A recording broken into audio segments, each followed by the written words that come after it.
ক'ৰবাত চাই আছ ভিডিঅ' চাই যদি চাই আছ ক্লাছ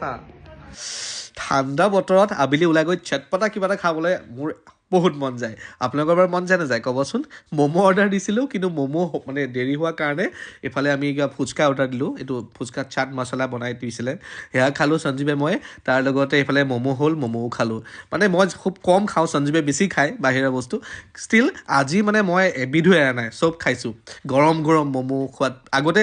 গাঁৱত থাকোঁতে আমি ঘুগুনি পকৰি খাইছিলোঁ সন্ধিয়া সেইটোৱে আমাৰ কাৰণে একদম বিশেষ আছিল আৰু ঘুগুনি পকৰি সন্ধিয়া খাব পালে মনটো খুব ভাল লাগে আপোনালোকে জনাব হেল্ল' এভৰিৱান আজি আকৌ বিয়ালৈ ওলোৱা নাই এইখিনি জেগাত সদায় বিয়ালৈ ওলাওঁ ভিডিঅ' কৰোঁ আৰু আজি এতিয়া যাব লৈছোঁ ক্লাছলৈ আমি ক্লাছৰ আপডেট খুব কমেই দিয়া হয় যিহেতু গণেশগুৰি হেঙেৰাবাৰী ৰোডত আমাৰ একাডেমি আছে মানস মেকআপ ষ্টুডিঅ' একাডেমি তাতে ক্লাছ চলি আছে আৰু যিহেতু গম পাইছে আমি চেলিব্ৰেশ্যনটো কৰিবলৈ গৈ আছোঁ আধা মানে ক্লাছ কৰি তাতে মেকআপ চেকআপ লৈ কষ্টিউম চেঞ্জ কৰি মানে কাজি পিন্ধোঁ আৰু দেখাই থাকিম আজি তাৰপিছতে আমি আজি যাম এটা ধুনীয়া ঠাইত তাত আমি আজি শ্বুট কৰিম ব্লগ অকাত আছে 35টামান ষ্টুডেণ্ট এই যে মই গেপ দিওঁ গেপ দিলে মানে তাৰ এনেকুৱা হৈ যায় আগতে আমি এনেকুৱা আছিলোঁ যে কেইদিনমান স্কুল নগ'লে যে স্কুল যাবলৈ মন নাযায় আমাৰ ষ্টুডেণ্টখিনি তেনেকুৱা হৈছে কেইদিনমান বন্ধ দিলোঁ যে মাজত বিয়াৰ কাৰণে এতিয়া মানে ক্লাছত মানে এতিয়াহে এলাহ লাগিছে আৰু দুদিনমানৰ মূৰত আহিব আৰু লাহে লাহে গতিকে মানে আজি চাওকচোন 35টা ভিতৰত কেইটা ষ্টুডেণ্ট আছে 4টা ষ্টুডেণ্ট আহিছে আৰু মই কষ্ট কৰি দৌৰি একো নোখোৱাকৈ গুচি আহিছোঁ জানে এওঁলোকৰ কাৰণে ঐ ক'ৰবাত চাই আছ ভিডিঅ' চাই যদি চাই আছ ক্লাছ আমাৰ কোনো প্লেন নাছিলে একচুৱেলি আকাশ নায়ক দাই এপ্ৰ'চ কৰিছিলে ধুনীয়াকৈ আমাৰ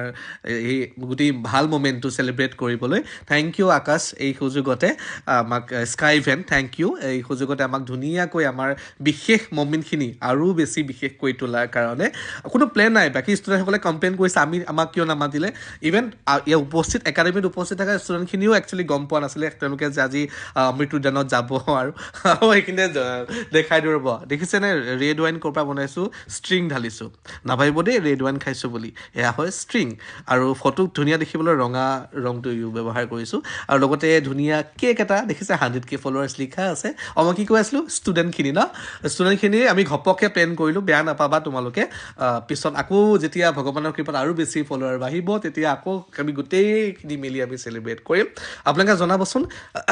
আৰু থেংক ইউ এই সুযোগতে জিতুমণি জিতু আমাৰ ফটোগ্ৰাফাৰ আমাৰ লগত শ্বুট কৰিয়ে থাকে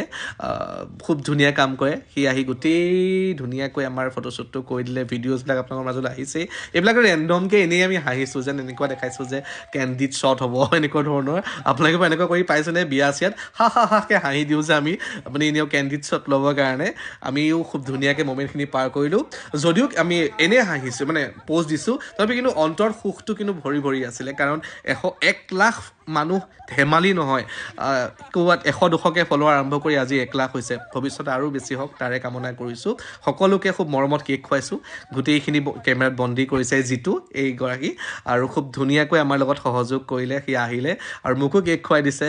খুব ধুনীয়াকৈ মমেণ্টখিনি এনজয় কৰিলোঁ thank you so' much Akash Nayak and sky event and Jitu আৰু মোক চ'ল' ফটো কেইখনমানো উঠাই দিলে শেষত পৰিৱেশ অকণো বিনষ্ট নকৰি বেলুনখিনি ফুটাই একদম ধুনীয়াকৈ ঠোঙাত ভৰাই ডাষ্টবিনত পেলাই থৈ আহিছোঁ আৰু আমি এনেকৈ সদায় কৰোঁ থেংক ইউ ছ' মাছ